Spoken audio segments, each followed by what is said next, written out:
This video contains mentions of queerphobia, childhood trauma, and violence. Viewer discretion is advised. Binary. Non-binary. Binary.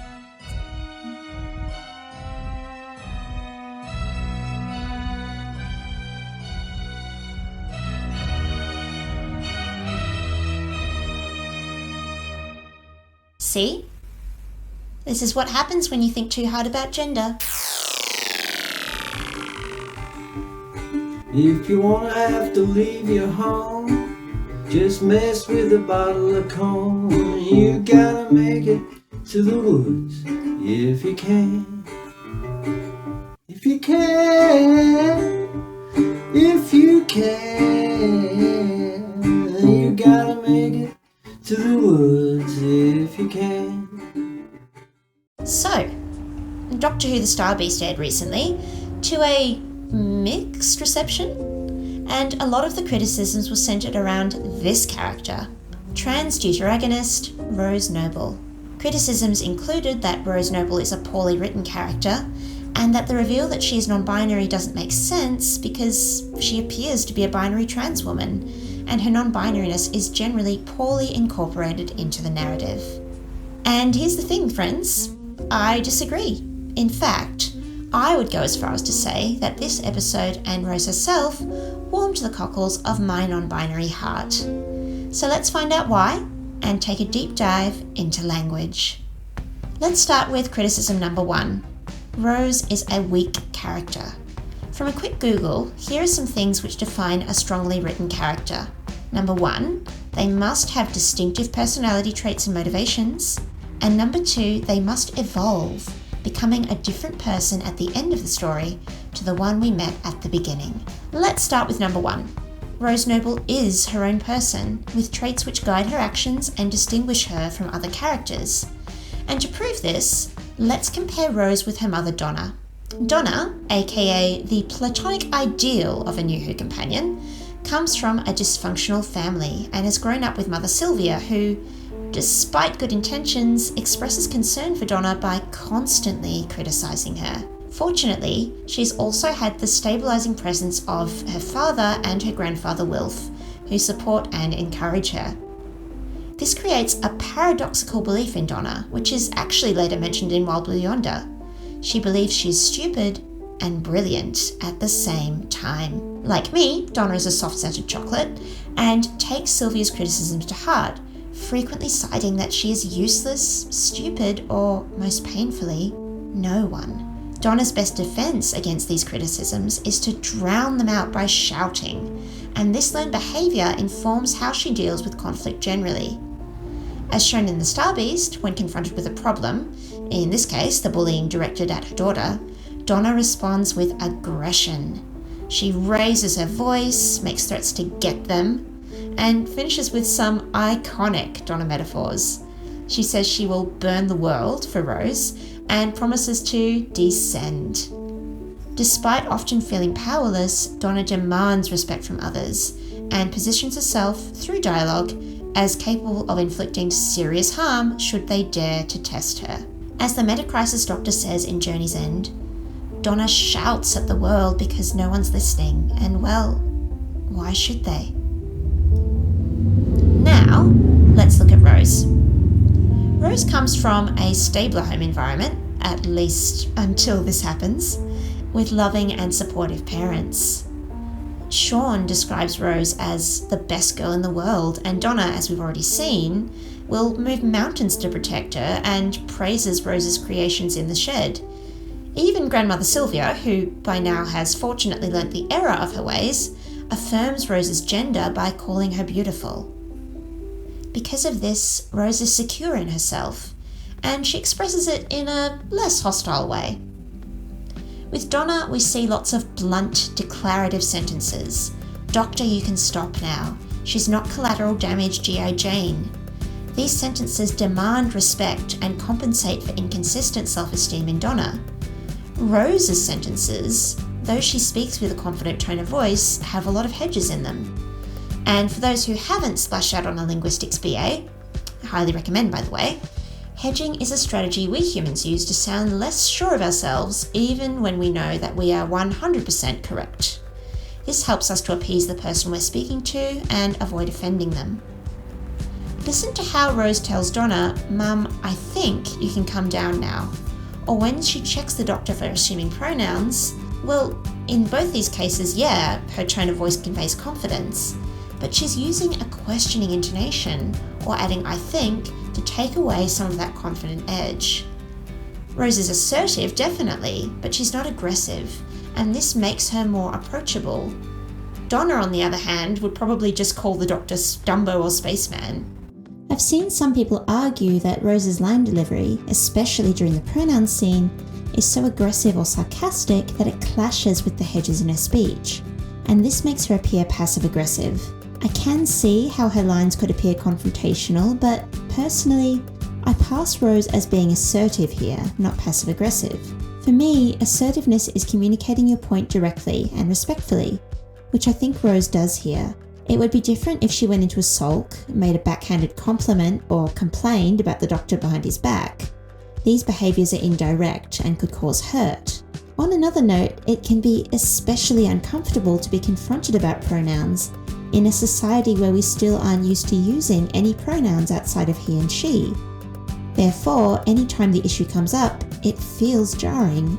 But what if we remove this dialogue from its context and compare it with a similar situation? Recently, a colleague at work kept getting another colleague's name wrong.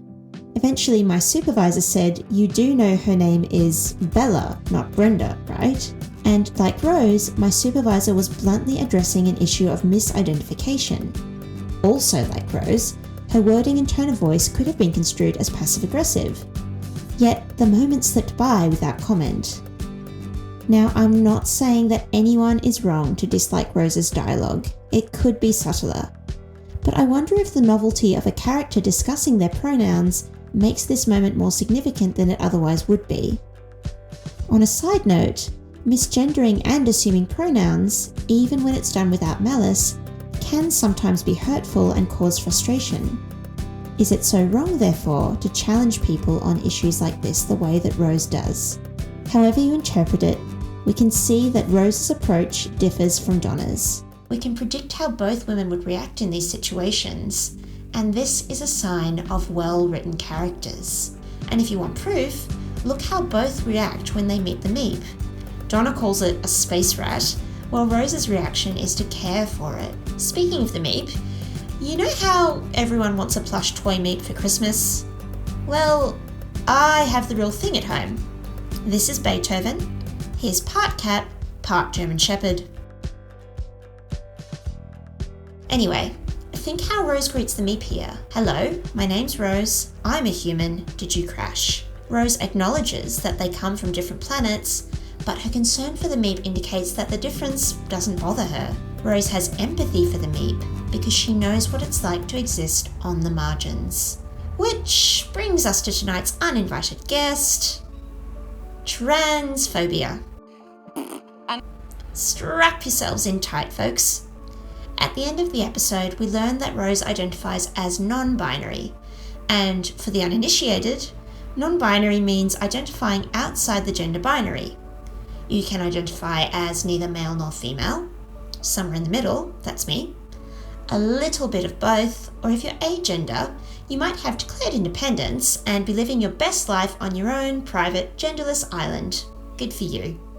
But Lingua, how can Rose be non-binary when she looks like a binary trans woman and uses she/her pronouns? Good question. The answer is, non-binary is a spectrum, and the way you look, or even the pronouns you use, do not necessarily reflect your position on that spectrum. Unfortunately, I don't have the time to open Pandora's box and explain gender in all its complexity here, but if you're looking for more information, please check out the following websites. I've seen a lot of complaints that, unlike Donna, Rose's reactions to transphobia and especially the Meep's betrayal seem mild and underplayed. Let's take a look, shall we?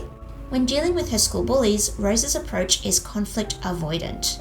She keeps her head down and asks Mum to leave it. We get a split second to observe Rose's response when the Meep calls her a weird child. a sad shake of the head while sitting in the back seat with her hands raised. Now, here's the thing. Yes, I agree. This episode doesn't devote nearly enough screen time to fleshing out the consequences of transphobia or the Meep's betrayal on Rose as a character. Nonetheless, I would say these brief glimpses speak volumes. Rose's responses here indicate not weakness or passiveness, but resignation. And this is the part where Lingua goes on a rant about the phobes. Skip a few seconds if you don't have the spoons. Ignorant and prejudiced behaviour from people you thought you could trust is, unfortunately, part and parcel of the non-binary experience. A person in Rose's position might be disappointed that even the cute fluffy alien is a transphobe, but not shocked because, well, we see this nonsense every day. It makes sense to me, therefore, that Rose's reaction here is subtle.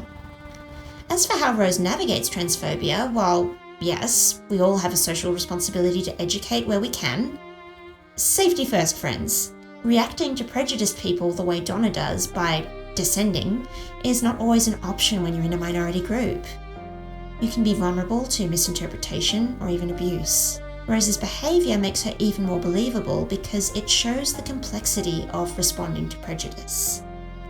What impresses me the most about Rose is that, when it matters, she can speak up. Look at the way she puts the Meep's safety over her own when the house is under fire, or how she confronts the Doctor about his misgendering of the Meep. And yes, I know people have issues with the male presenting joke, don't worry, I'll get there. Rose's reactions are not only distinct from Donna's, they are dependent on context. And again, this is good writing, friends. The other common complaint about Rose is that her non-binariness is handled poorly. So, how well does the Star Beast convey the non-binary experience? Being non-binary is often a lesson in duality. Whether it's fluctuating between different gender experiences, hello gender fluids, or presenting as one gender even though you identify as another. Being NB is multi-layered. What's interesting to me is that even though the episode doesn't directly address what it's like to realise that you are neither a man nor a woman, it does touch on themes of duality throughout. And I can prove this point in one scene. Nearly every single person in this room is experiencing some kind of duality. Setting Rose aside, you have the Doctor, a gender-fluid Time Lord who is confused about his recent transition from being Jodie Whittaker back to being David Tennant. We have the Meep, a fluffy, evil alien overlord pretending to be a fashion victim. We have Sylvia Noble, who is concealing Donna's past from Shaun and Rose. We have the Roth warriors and the unit soldiers, whose motivations are misunderstood. And this episode takes all of these characters with their many layers of identity and peels back the masks to reveal the true people within. To be clear, I know many of the characters I've raised here are engaged in some kind of deceit. And I'm definitely not trying to imply that being non-binary or trans is about being duplicitous. The idea that trans people are trying to trick you into believing a lie about their gender is a dangerous stereotype. What I mean is that our experience with gender identity can be too complex to be contained within society's defined parameters, and this leads to a mismatch between our reality and how we are perceived. All of these characters, while not all of them are trans themselves, experience this mismatch between perception and reality to some degree. Then we have Donna, who has a whole other male-female combined identity living in her subconscious. It's being suppressed not only by her, but the characters around her who literally tell her, don't look, it doesn't exist. This is exactly what can happen when a non-binary person attempts to describe their experiences with gender and is told that what they're experiencing is just a phase, or that the label they identify with is made up. Thanks for that. The episode invites this comparison by reminding us that the Dr. Donna is both male and female. And when the two halves of this equation attempt to stop the Meep, they are separated, how perfectly, by a wall. The pair is only reunited when the Doctor reveals the truth and Donna is allowed to be her authentic self, even though she risks death. This too could be interpreted as a reflection of how the trans community must choose between living in self-denial or embracing authenticity at the risk of discrimination and prejudice. With the Dr. Donna reunited, Rose Noble also comes to a realization, declaring, "After all these years, I'm finally me." Like other characters in the story, she can embrace the complexities that come with duality. And just because this is a major sticking point, let's address the heffalump in the room, that joke.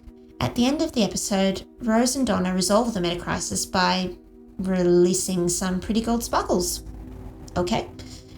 Rose and Donna tell the Doctor that they thought to let go of the metacrisis energy, and he didn't because, as a male presenting Time Lord, he would never understand. So, first question, is this joke problematic? Overall, no. By the laws of comedy, this joke is punching up. And whether the joke is referring to cis men or all male presenting people, we live in a patriarchal society, friends, which, with some notable exceptions, gives male presenting people privilege, and making fun of those with social privilege is a way for marginalised communities to reclaim power. Think about the line from the Mary Poppins song Sister Suffragette, in which Mrs. Banks sings, "Though we adore men individually, we agree that as a group they're rather stupid." This lyric comes from the perspective of an oppressed woman in the Edwardian era trying to reclaim power for her people. You can argue that the joke in this case is badly worded and encompasses male-presenting folk who do not have privilege, and yep, I would concede that point. But if I give Russell the benefit of the doubt here and take the line to refer to those with social privilege, I don't think it's too bad. Now we come to the second question. Does the joke actually work? Not brilliantly. At least not for me. It might work for you. While I do enjoy poking fun at the patriarchy, and boy does it deserve it, I think the most successful punching up jokes about men focus on generalizations which are surprisingly relatable and give insight into why the patriarchy sucks. One of my favourites is Hannah Gadsby's one-liner to men in their show Nanette. "You don't have a monopoly on the human experience, you arrogant." This is funny because to me, it speaks to issues of representation in media, which leads men's perspectives to be privileged over others. Personally, and I can only speak personally here, I don't find the implication that men can't let things go to be particularly relatable. It doesn't give me pause for thought about the patriarchy, and because of the wording, it inadvertently brings queer men, non-binary folk, not to mention the Doctor's incredibly complicated regeneration history, into question. Is making fun of the people in power effective? Meh. I mean, it can be. It can be cathartic at least. But maybe a joke is more effective if it unites people rather than dividing them. So, I don't believe Rose Noble is a weak character, or that her non-binariness is poorly incorporated into the story. Rose has a personality, a background, and a character arc which distinguish her from other characters, and the issues she confronts as a non-binary person are beautifully woven into the episode. Am I reading too much into this? Probably. I can't say for sure that Russell intended to create this insightful reflection on the non-binary experience. All I can say is that there is evidence for this reading in the text, and whether intentional or not, what Russell has done here with Rose, for this non-binary person, is truly heartwarming. Thanks for watching Lingua Anomaly. Don't forget that overthinking is a superpower, and there is beauty in the way that you think. And my cat is now trying to eat the microphone. Excellent. No, thank you. And if you can't hear, my cat's just jumped on the mic. Ronnie, get down. And why did I say that like that? I have no idea. When the two halves of these equation, oh my goodness.